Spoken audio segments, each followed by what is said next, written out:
Hi, I'm John Cash. Welcome to John Cash Ministries. Today, I want to talk about this issue from Psalm chapter 2, a very famous psalm. And the question is this: why do the nations conspire? In other words, let me put it in modern terms. Why has many areas of the American culture told God to take a hike? That's what's happening in America today. And this is what's described in Psalm chapter 2. The Bible begins by saying, "Why do the nations conspire and the peoples plot in vain?" The nations conspire against who? Well, against God. And the people's plotting. They're plotting against God. Now, how do people and nations plot against God? Well, God is the boss. God says, do things this way. And they go, no, we're not.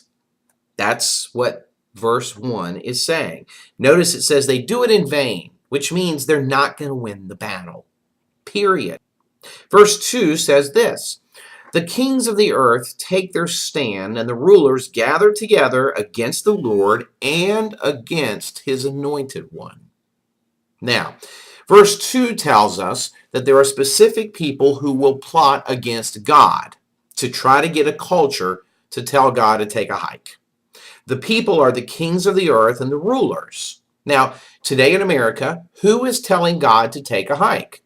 Many of our politicians, the socially liberal politicians in particular, university professors, the media elite, false prophets, many of them on TV, and even the churchgoers that are not Christians. What are they doing? They're gathering together. Notice the term gather together. In other words, they band together to form an alliance against God. And that's what's happening in America. Look, there is power in numbers, especially in a system like we have in America. Now, you look at the social issues of the day and you see what they're telling us on TV, and you think, wow, everybody agrees with them. Well, it's not true. Now, the hot button issue, and there are many, but the hot button issue is homosexuality and gay marriage. This is just one of many, but it's the hot button one. Abortion's another one. What do they tell you? They tell you it's okay, it's right, it's moral. What are they doing? They're plotting against God. They're taking a stand against God's laws. They're breaking his laws, and they're trying to get other people to break the laws as well. They also are standing not against just God, but against his anointed one. This here is a reference to Jesus Christ, but it's also a reference to the Christian.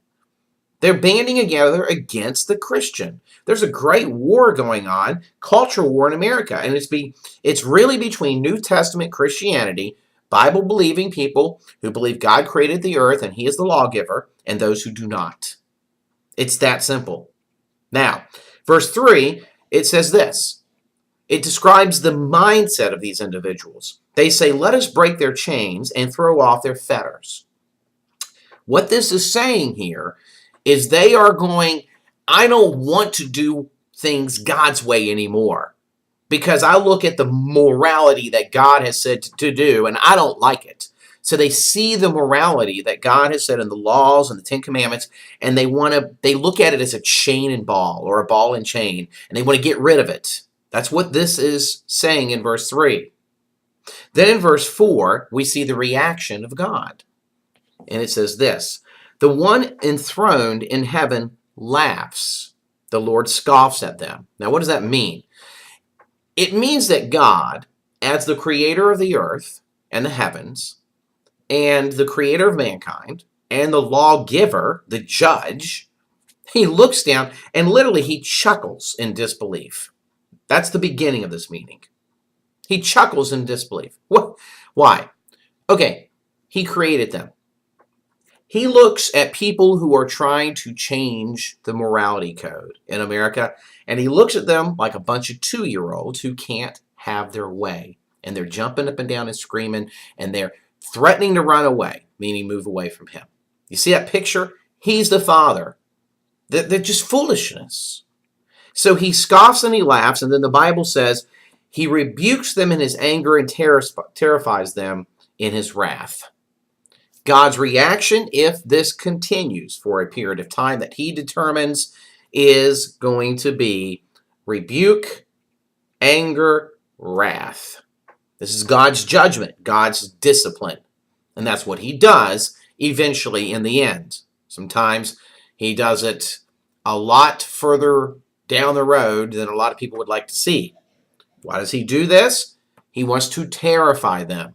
He wants to scare them to death.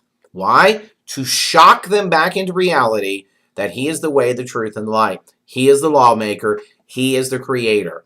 So that they will not die and go to hell, but eventually come to him. So, what's happening in America? It's a culture war between God and Satan. Here's the question. What side are you on? Thank you for your support of John Cash Ministries.